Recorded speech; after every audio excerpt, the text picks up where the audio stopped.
Hello! Hello Denise, ça va? Ça va et vous? Ciao. Bien, Ciao. bien, merci. Ciao! Bienvenue dans la Créacar. C'est une première. Ouais, mais c'est important parce qu'au bout d'un an, il fallait que tu passes par là. Oui, c'est vrai que j'étais à la genèse du projet. Enfin, c'est votre projet. Enfin, ouais, c'est vrai que j'étais là depuis le départ. Donc voilà. Ok Denise, du coup, on va commencer la Créacar avec un petit jeu. Ça s'appelle le Fast and Fun. Du coup, tu as 30 secondes pour répondre au maximum de questions. Allez, T'es let's prête? go. Ouais. Du coup, première question. Un mot pour décrire ton mood d'aujourd'hui. Obstrué. Obstrué. Café ou thé? Café. C'est quoi ton fond d'écran actuel? Mon chat Ton chat. que j'ai envie de On pendre. peut le voir? Oui, Un truc que t'adores mais t'assumes pas trop. oui, je sais. Attends, que j'adore mais que j'assume pas trop. Le matcha. Ah, Une musique que t'écoutes en boucle. Tiff. Une marque que t'adores en ce moment au niveau de la com et tout ça. Waouh, attends, je sais pas. Vous allez couper de toute façon. Oui, oui, on va. Ok. Help me! Help me! Je suis désolée, mais là je vois pas, ça me vient pas. T'es plutôt message audio ou bien message écrit? Franchement, ça dépend de la taille du message.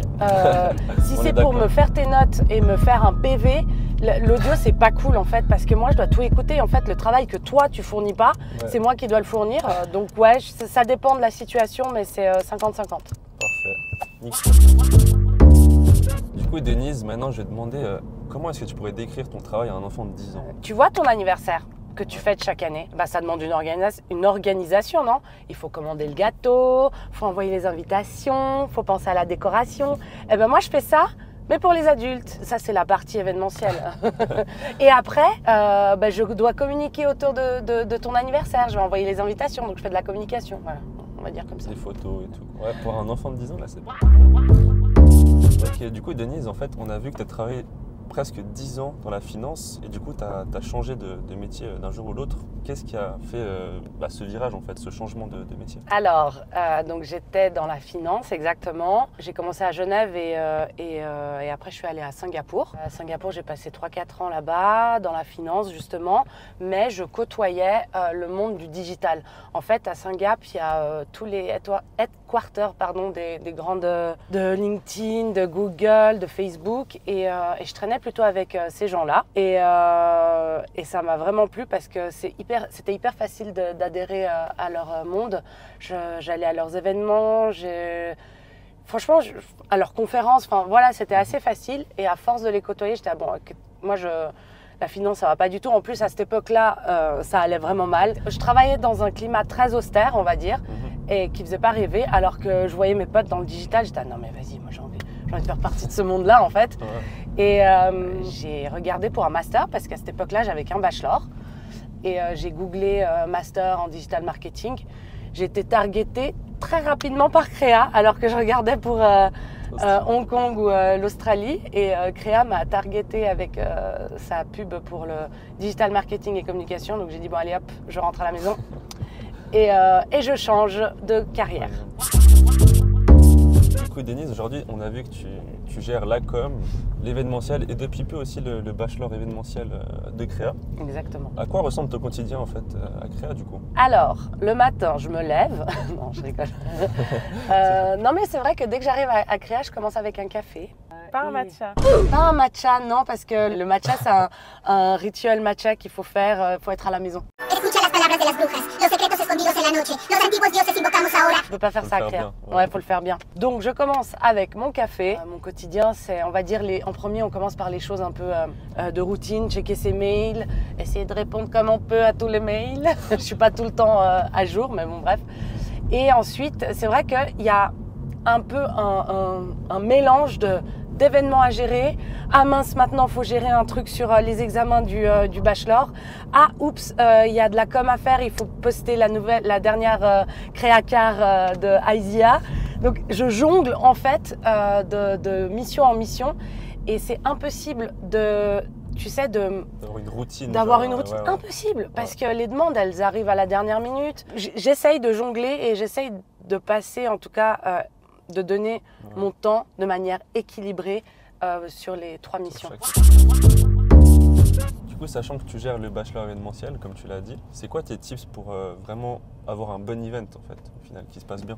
Beaucoup de travail en amont, essayer de planifier un maximum de choses, valider les fournisseurs et les prestataires le plus tôt possible et de faire un filage le plus tôt possible de cette journée pour que tout se passe bien, mais malgré tout ce que je viens de dire, ça ne se passe pas comme ça. C'est ça. Voilà. Donc Donc toujours garder un peu de marge dans ton timing, genre oui ça foire, bah ok, je peux peut-être essayer de rebondir là-dessus, essayer de trouver des alternatives, des plans B. Mais tu vois, c'est facile à dire, mais quand l'événement est là, tu sais pas. Clair. Déjà, ton premier problème, c'est la météo. Moi, par exemple, pour la summer party, là, j'attends. J'attends de voir si ça va se passer à l'intérieur ou à l'extérieur. Et selon quoi, je vais changer toute ma scénographie. C'est quoi ta plus grande fierté dans ton job actuel? Alors, depuis peu, avec le Bachelor Event, c'est de voir mes étudiants bien dans ce qu'ils font, heureuses dans les événements qu'on gère. C'est pas toujours facile, mais les voir rire, sourire et aimer ce qu'ils font et être passionnés par l'événementiel, ça c'est une fierté que j'ai, parce que je dis pas que c'est grâce à moi, mais j'en fais partie en fait, et je trouve ça vraiment chouette. Et la relation que j'ai avec eux, moi, me rend fière, s'ils écoutent. Big up à vous. Sinon, dans l'événementiel, c'est quand tout fonctionne, et à nouveau, ça va être encore cucu, mais c'est de voir les sourires sur le visage des personnes qui participent aux événements que j'organise. Et la plus belle consécration, c'est la summer party, où je vois vraiment les étudiants qui se lâchent et qui sont fiers d'appartenir à Créa, tu vois. Je sais pas, je me dis, c'est cool, c'est exactement ce que je voulais voir. Maintenant, vu qu'on parle de Créa, tu travailles maintenant dans l'école qui t'a formé. Oui. Du coup, ça te fait quoi de dire ce parcours? Enfin, tu travailles pour cette école, quoi. Ouais, que je fais partie des C'est meubles. Beau, ouais, ça fait maintenant... En fait, cette année, ça fait 10 ans que je suis à Créa. Okay. En comptant mon master. Franchement, Créa, que ce soit en tant qu'employeur ou école, peut-être, ouais, il y a des personnes qui vont peut-être pas forcément être d'accord avec moi, mais en tant qu'école, ça reste quand même une belle école où j'ai appris beaucoup de choses. Évidemment qu'il y a toujours des petits problèmes, des couacs d'organisation, etc. Mais les cours, moi, ils m'ont beaucoup apporté. Et le fait d'avoir des profs qui sont dans les métiers, contrairement aux professeurs de l'université. Ouais. Moi, j'ai vu la différence parce que j'ai fait les deux. Et en tant qu'employeur, Créa, c'est une chouette entreprise parce que, en fait, on te fait confiance. On te dit, vas-y, go, tu veux faire ça, vas-y, allez. Alors, bon, voilà, tu te plantes, tu réussis parfois tu te plantes, voilà. Ça marche ou ça marche pas, mais on te fait confiance en fait, on te donne les opportunités. Et je pense que vous pouvez quand même en témoigner, Sacha et Jennifer, c'est que dès que vous êtes venus avec votre projet pour Créacar, on était à go, on essaye quoi, on y va et puis regardez, ça fonctionne. Mais il y a plein d'autres projets qui n'ont pas fonctionné et c'est pas grave, on t'enlève pas la confiance, on te la retire pas en fait. La place qui est mise aux étudiants, c'est vrai que je trouve que c'est central. Ouais. Et c'est beau. Denise, est-ce que tu aurais une citation qui t'inspire au quotidien? Je ne sais pas si c'est une citation, mais en tout cas, c'est le nom de la dernière peinture de Frida Kahlo, qui est mon artiste préféré. Et c'est Viva la vida. Et c'est vive la vie, en fait, parce que je ne sais pas si vous connaissez sa vie, mais elle a beaucoup souffert. Ça a commencé avec un accident de tram où toute sa colonne vertébrale a été détruite. Et c'est des clous et des bouts de métal, de métaux qui tiennent sa colonne vertébrale. Bref, elle a que souffert dans sa vie et ça a beaucoup impacté ses peintures. Et sa dernière peinture avant de mourir, c'est Vive la vie, viva la vida. Et je la trouve juste magnifique. Et c'est plein de fruits, dont la pastèque, qui a une grande signification en ce moment pour moi. Ok, du coup on vient d'arriver à Créa, c'était top, merci beaucoup Denise pour l'interview et puis à bientôt du coup.